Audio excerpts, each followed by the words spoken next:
চোখে ইনফেকশন হয়েছে দেখুন, প্রথমে ফেস ওয়াশ লাগিয়ে ধুয়ে দেওয়া হলো। এবার চোখটা দেখুন লাল হয়ে আছে। পোকাগুলিকে তুলে নিয়ে সেইখানে ক্ষতস্থানে মলম লাগিয়ে দেওয়া হচ্ছে, দেখুন ভালো হয়ে গেছে। এরপর ফোড়াগুলিকে ফাটিয়ে পুঁজ রক্ত বার করে দেওয়া হচ্ছে, দেখুন সেইখানে আবার মলম লাগিয়ে দেওয়া হলো ক্ষতস্থানে। আবার নাকের কাছে পুঁজ রক্ত বার করে দেওয়া হলো এবং ভুরুর কাছেও তাই, এবং চোখে ড্রপ দিয়ে দেওয়া হলো, আই ড্রপ, এবং একটা ইঞ্জেকশন করে দেওয়া হলো।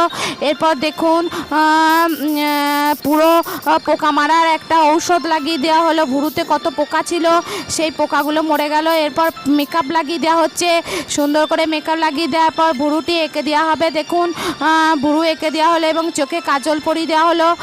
ভুরু এঁকে দেওয়ার পর চোখে কাজল পরিয়ে দেওয়ার পর চোখে আইশ্যাডো লাগিয়ে দেওয়া হচ্ছে। আপনাদের ভালো লাগলে অবশ্যই সাবস্ক্রাইব এবং লাইক করবেন। এখন দেখুন লোকটি সম্পূর্ণ সুস্থ, দেখুন সুস্থ হয়ে গেছে।